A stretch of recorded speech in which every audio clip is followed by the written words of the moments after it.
Welcome to the Science of CX podcast. My name is Steve Pappas, a former serial entrepreneur turned CX obsessed expert.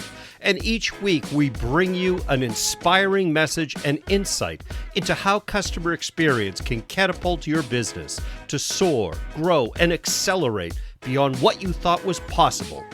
We seek out experts to interview and help you on your journey to CX in the science of CX.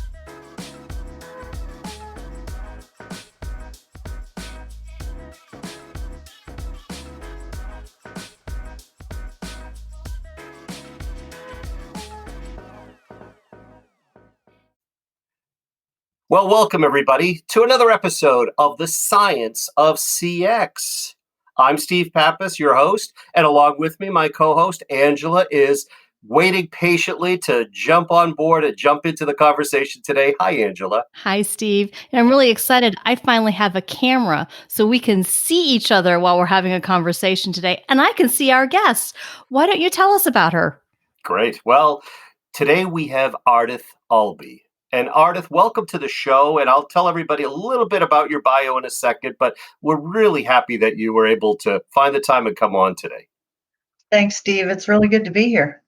This is great. So why don't I let everybody know a little bit more about Ardath? So Ardath Albee is a B2B marketing strategist and CEO of her firm called Marketing Interactions, Inc. She helps companies with complex sales, turns prospects into buyers, and convinces customers to stay with personas and persona-driven content marketing strategies. Ardath is the author of Digital Relevance, Developing Marketing Content and Strategies that Drive Results, and E-Marketing Strategies for the Complex Sale. She's a frequent industry speaker, workshop leader, and you'll often find her on the lists of the top B2B content marketing experts to follow. And of course, you can follow Ardath on Twitter at Ardath, at ARDATH421. So Ardath, let's jump right in because both Angela and I have questions for you all around. We could start off with personas because in many of the conversations that we've had, personas have come up, but we haven't really been able to concentrate on it. So maybe we could jump in a little bit. Now, I understand, in your career, you've done 500 or 600 personas. Whoa, 500 or 600? I think maybe I've done 5 or 6. Wow. Yeah. When I said she's expert, we got the right person on today to talk about personas. Yeah, that was 500 or 600. So maybe we could start with what's the right way to approach this? I'm sure you did it differently for number 1, 2, 3, 4 than you have for number 500 or 600, but you've probably learned and gotten a lot more experience as to how to really dig in and build the proper persona method. So tell us a little bit about the right way to approach that. Yeah, well, they've evolved a lot. I go back and look at the ones I did years ago versus the ones I've done today, and they're similar, but they're still quite different as technology has evolved, as my learning has evolved, and as buyers have evolved. It changes. But, one of the things that I find really interesting is a lot of times clients come to me and they say, we want to develop these 3 personas or whatever. And I'll say, okay, why? Well, because that's who we need to sell to. I'll say, great. Can we get on a call with the sales team? And we get on a call with the sales team and we talk to them and find out in many cases that maybe one on the list is valid, but there are others that sales prefers to get into an account through. And so the main point being that if you do not align your project with what your sales team wants, you're going to find yourself creating, leads that they don't find relevant, right? That aren't helpful to them. So you don't want to do that. But the other thing that happens is once I talk to sales, and the next thing I do after I learn about their product and, whatever their marketing perspective is, I go and I talk to salespeople individually and I ask them, what do you hear when you get into accounts? What kinds of people are you talking to? Who else needs to come into the room? How does the group play out? What kind of pushback do you get? So I talk to the sales team first and get all of that information so that I can actually be intelligent when I talk to their customers. And so one of the hardest parts of personas is you need to talk to the customer. You got to hear it from their mouth.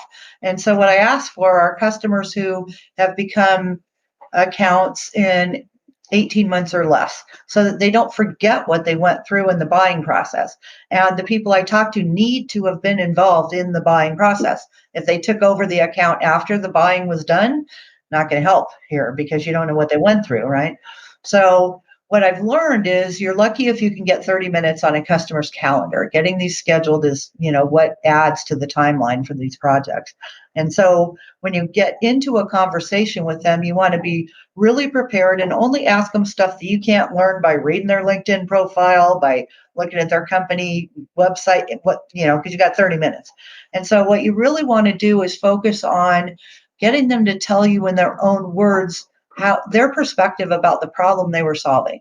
What happened that had them start looking for a solution, and that kind of thing, and walk you through the process. But you really want to listen to, what got in the way. Was there somebody who just, put up a big stop sign and said, no, we're not doing this? Did you try to solve it internally? What'd you do?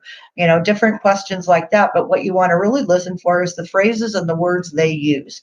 Because if you can use their phrases and words in your content, then it's relevant to them, right? And so we all talk the way we talk because we have our internal lingo in our companies and whatever. And, it's just like all of us use the word that drives me the most crazy is leverage. We're going to leverage something. Well, heck, why can't we just use it? I mean, really? Are we sounding more important? But anyway, so you want to listen to the words they use and those kinds of things. And on top of that, you want to do external research because if you're lucky, you're going to get 10, 12, maybe 15 interviews.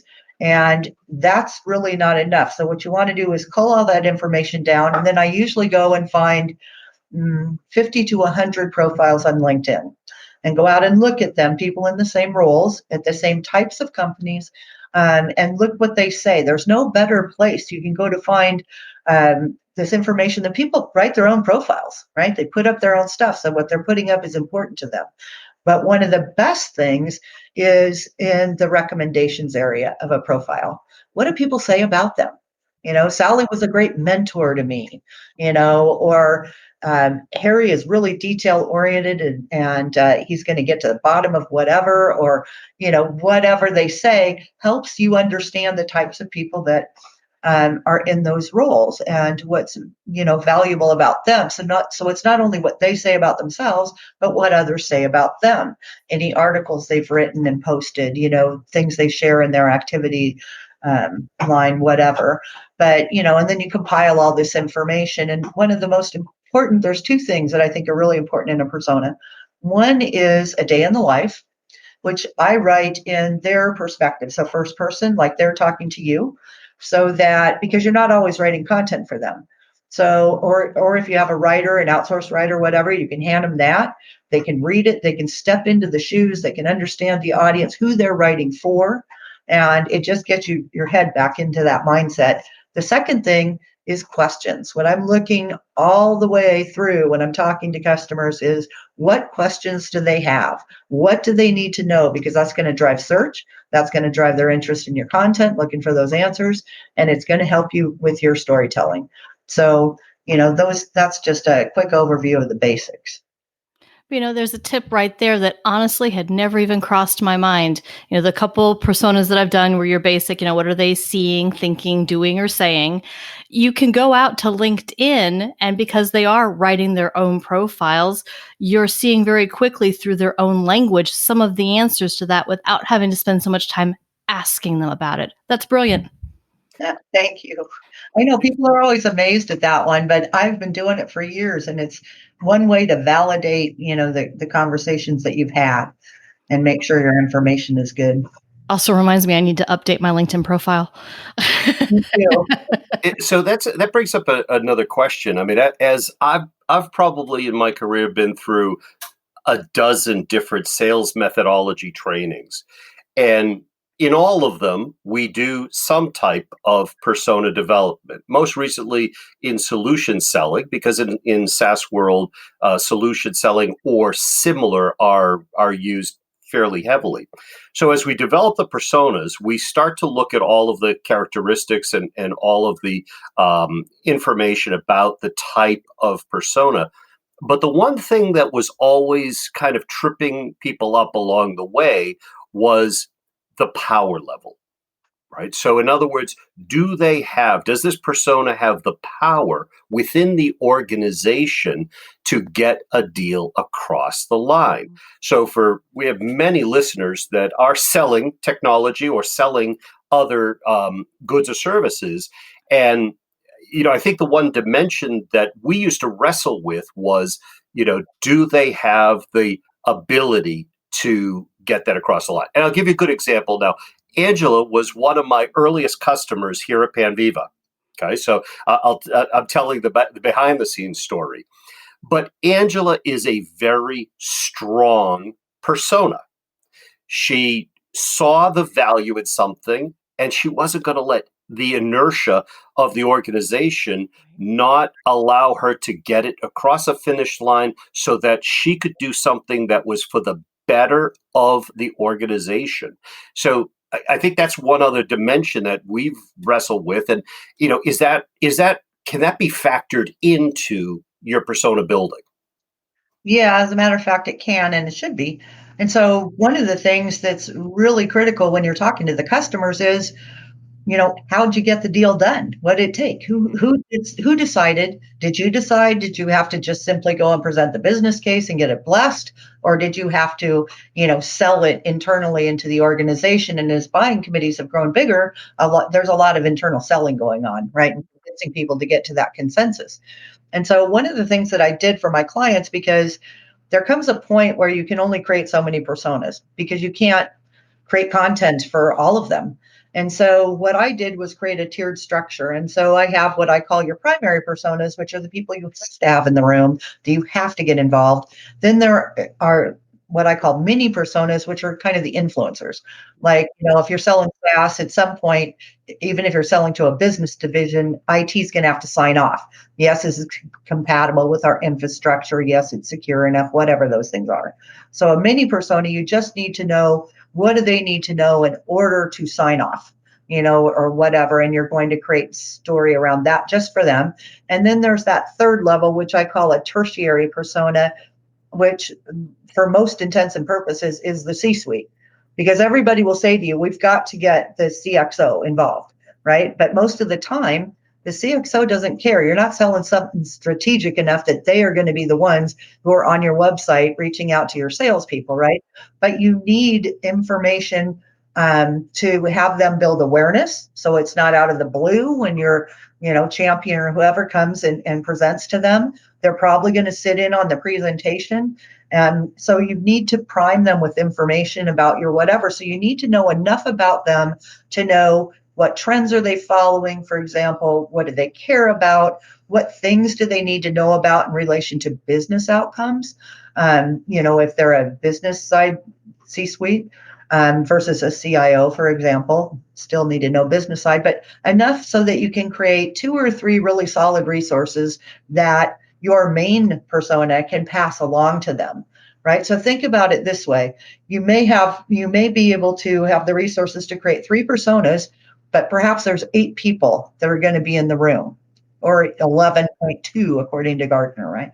And I've seen it where there's anywhere from 4 to 20 or more. But if you can only create so many personas, then how do you, and you only interact with, let's say, 3, and there's going to be 8 in the room, how do you get them to talk to each other? How do you provide information that gets them in those hallway conversations we were talking about earlier, which may now be Zoom calls, or whatever, but how do you get your ideas in their conversations when you are not in the room so that they can get each other to consensus? That's one of, I think, the biggest challenges, because a lot of times we think, okay, we have persona A, we have persona B, and we have persona C. Let's create a nurture program storyline for each one, but they don't ever cross anywhere. So you don't get people to talk to each other. And so what Gartner has found, which is really interesting, and I see this a lot too, is that all these people are involved. They all go out and do their independent research, and they all find stuff in different places. And all the stuff says different stuff, right? If you go out and you search 3 or 4 vendors, right, and you get content from each of them, you're going to have a bunch of conflicting information based on their point of view. It's not like comparing apples to apples. And so they're all going to bring back whatever they found and the perspectives that they bring along with that from reading that content. Now what happens? Nothing agrees with anything else. So they have to deconflict all this information, right? So how do we keep that from happening? And we can keep it from happening by providing this conversational trail or interaction between the personas that help them talk to each other on the same level instead of confusing the hell out of them, right? So, I think that's really critical. And we have to think about all the different players, but the main point here is that you don't need the same level of resource for the different players. You need to focus on them based on their role in that buying process. I guess when you're thinking about creating personas for the different roles, do you also focus on creating one for the anticipated dissenter? That's a really good point. I haven't, but we should. Usually what I'm doing is I find out about them. I've never actually created a persona for them, but one of the steps in the storytelling process is how are you going to help them diffuse that person and get them to the other side? So how do you help enable that conversation or persuasion and what have you? So it becomes part of the story that you're going to build for your persona who's going to encounter that person. So it's why I ask in customer interviews, where'd you find the pushback? What were the reasons? Who did it? How difficult was it for you to get past that? And I also say, what else could have derailed the deal? What else could have happened? And whether that's a reorg or shifting budget or whatever. I mean, sometimes there's things you can't overcome, but there are also things that people don't think about until you ask a question like that. And then they go, oh yeah, well, if such and such would have happened and we didn't have a way to answer this thing from somebody, we wouldn't have got this through, or whatever. And so you're looking for those things.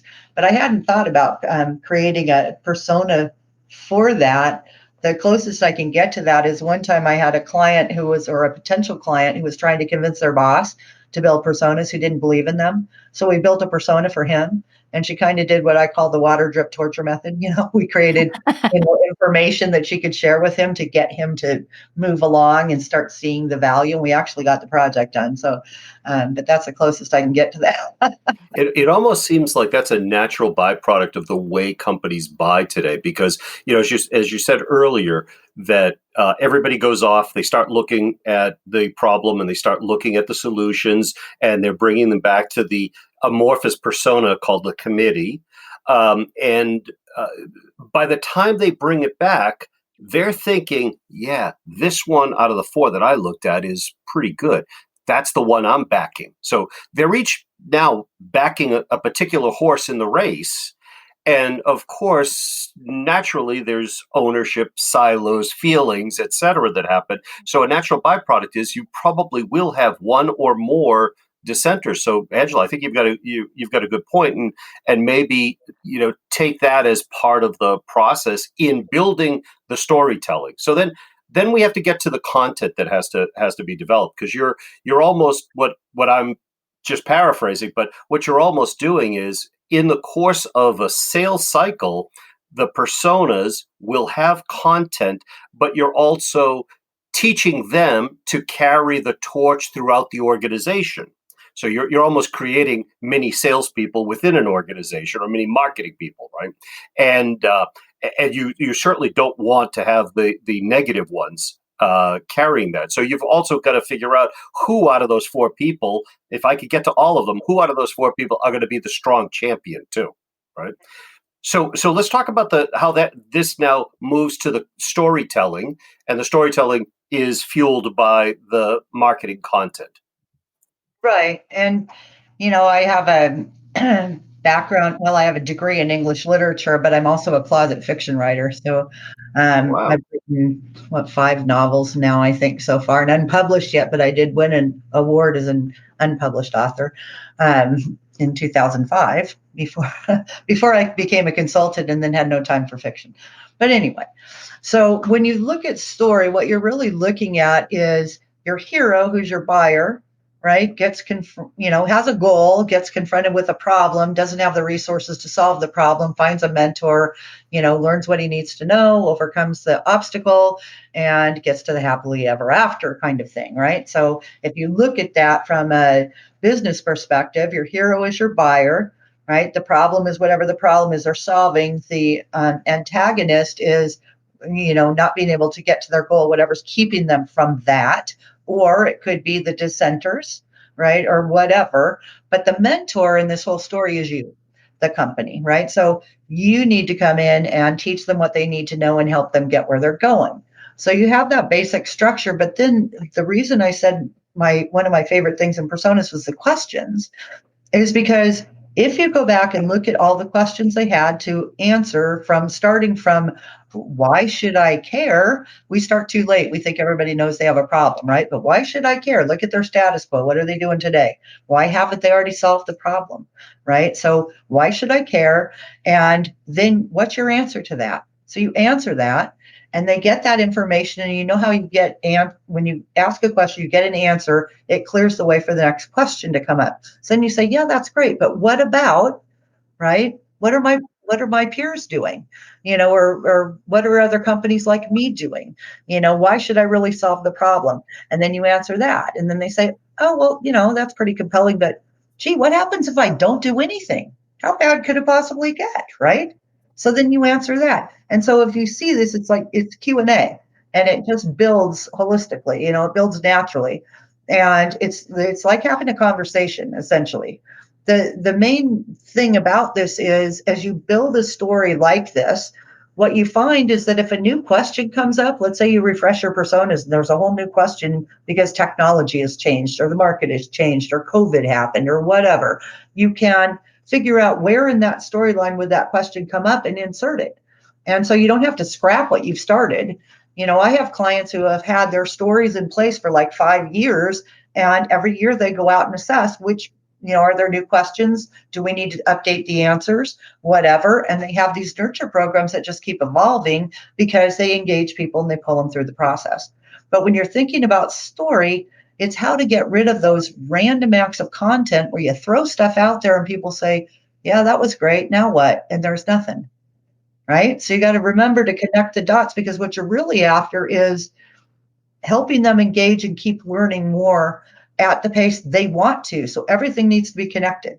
You never want to put a piece of the story out there without either the next piece or the preceding piece, so that if they just happen to come into it now, they can say, oh, but wait a minute, what about this other thing? Well, that was the piece before. So they can go back or forward, and so it would be wonderful if everybody went through this in a linear fashion from A to Z, but we all know that doesn't happen.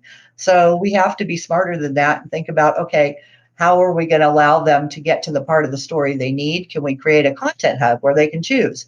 And you should be able to, if you create your content and answer to questions, you will know which question they had when they engage with that content, especially if they spend the 5 minutes it takes to read it instead of the 30-second bounce thing where they're still looking for what do they need. But you can actually identify where they are in the process.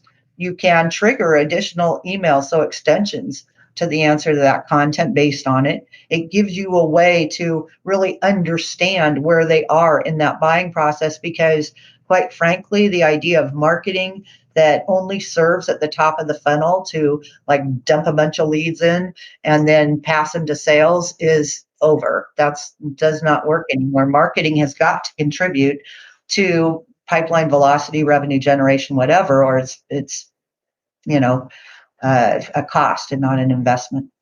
Right, to every part of the funnel. I'm going to have to take a quick break right there, and we'll come back to continue the conversation, Ardath. So, a word from our sponsor. Panviva has 25 years of empowering customer service, and we have deep expertise in how people actually use information, from our roots in learning and performance. We offer accurate, consistent information on demand to every channel, most relevant knowledge at your people's exact moment of need. integrated, streamlined internal processes, systems that deliver memorable and remarkable customer experiences that boost customer attention and loyalty every time, and knowledge that extends across your entire digital landscape. To learn more, visit Panviva at www.panviva.com. And we're back talking to Ardath Albee about personas, storytelling, marketing, content strategy. But, Ardath, I was wondering, how does it differentiate? Because we've got a lot of listeners that are either B2C or B2B. And how does the persona building look different in your minds? Because it is not the same. No, it's definitely not the same. And I've seen B2B personas with so much useless information that no wonder my clients don't use them. Because I think one of the hardest part is, okay, now you have a persona, what do you do with it? But in a B2C persona, you do need to know how old they are, what kind of lifestyle they live. Do they have 2 kids and a dog and live in the suburbs? What kind of car do they drive? Different things like that. Those are very useful in B2C. What would you do with that in a B2B context? Nothing. I don't even care how much money they make. What I care about is how many years have they been in their career? So are they just starting and they don't know what they don't know and you really need to educate them? Have they been in their career a long time and maybe they're looking to leave a legacy, really turn around the last company they're at? What's that mindset like? What type of personality do they have? And I say that because I now use Crystal Knows, which is an archetype AI type application that integrates with LinkedIn. And you can look at people's archetype, which helps you understand, are they a driver, for example, and they just want to get stuff done and they want direct communication, avoid the fluff, get right to the point, or are they more of a harmonizer and they, need a little social interaction, they want everybody to be happy, they don't like conflict, whatever it is, but it helps you understand what style of content to write. And the reason I bring it up is because what I found is, for the most part, if you're working on a particular persona, a particular role, you will see a pattern that many of the people in that role happen to fall into a particular archetype or archetype range. So if you understand that, you can, for the most part, engage all of them. There are always outliers, there always will be. But if you understand the majority of the people, because from a marketing perspective, you're trying to reach the widest swath of that segment possible.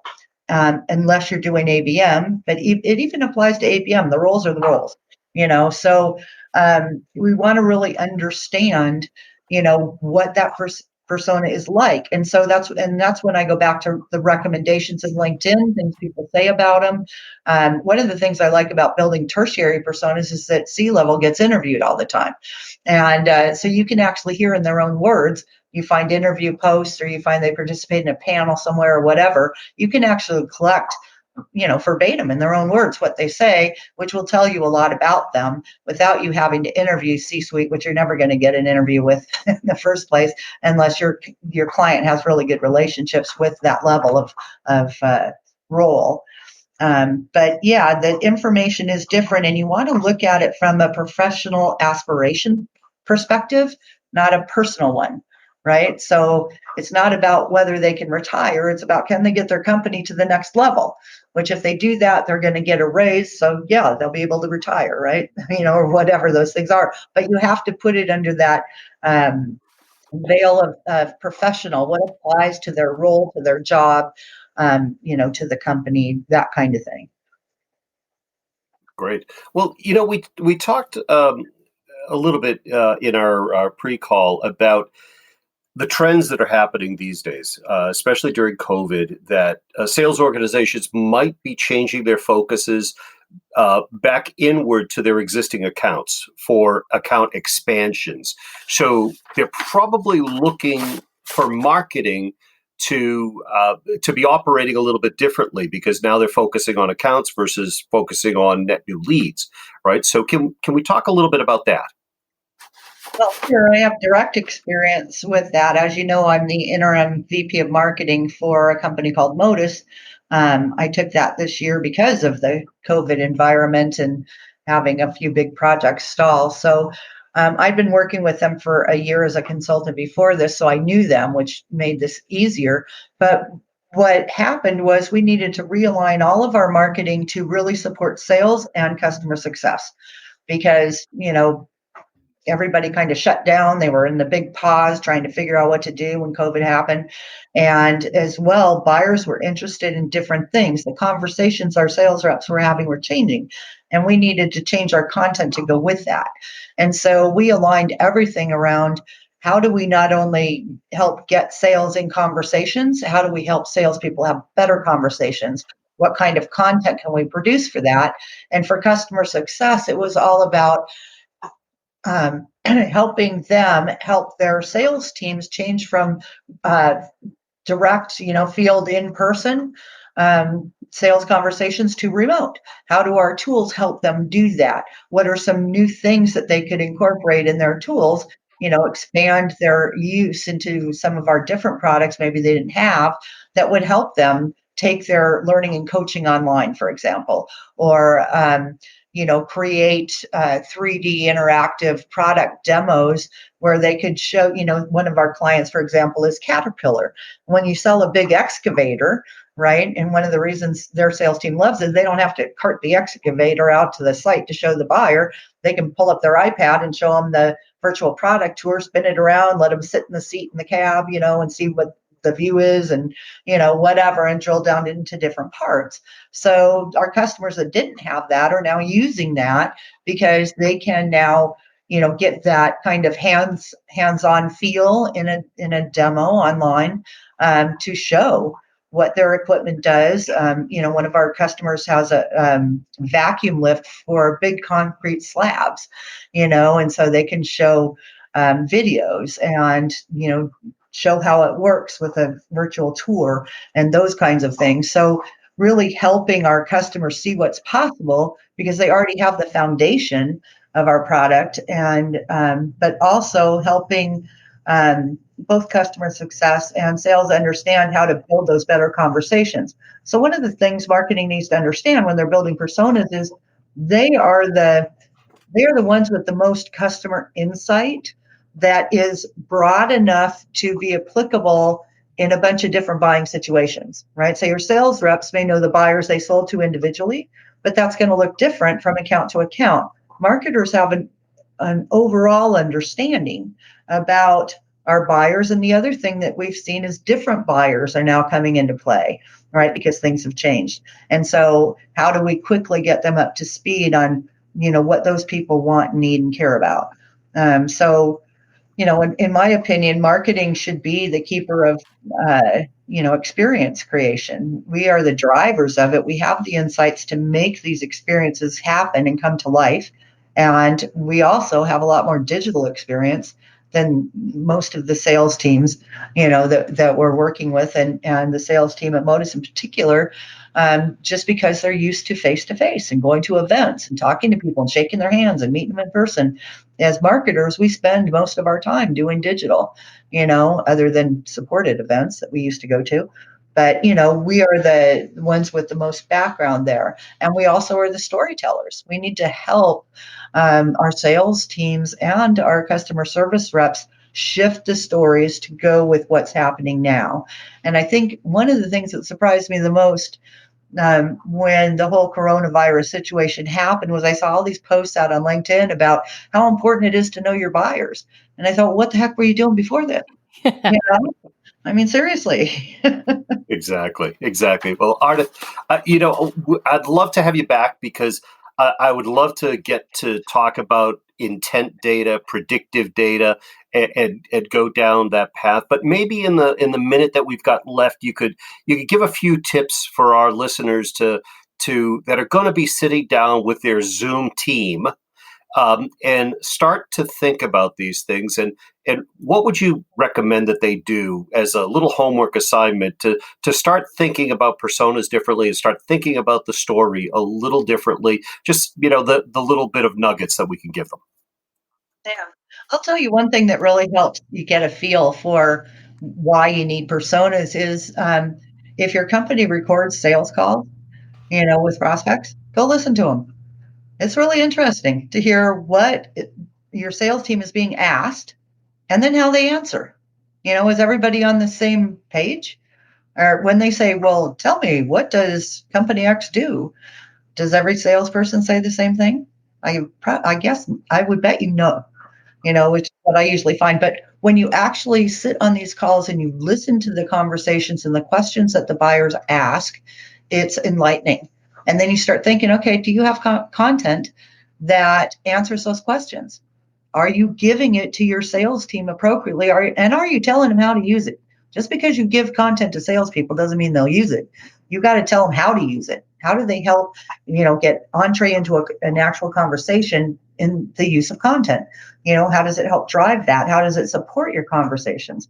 But I would say if you could listen to some calls, that would give you a really good idea. And if you can't listen to calls, just go talk to your salespeople, and say, what have you heard on calls lately? What are you being asked?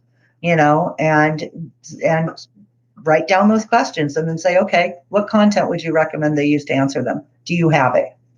I'm taking that tip even one step further back. If you're working for an organization that is only recording your service calls, think about what you're missing by not having recordings of your sales calls.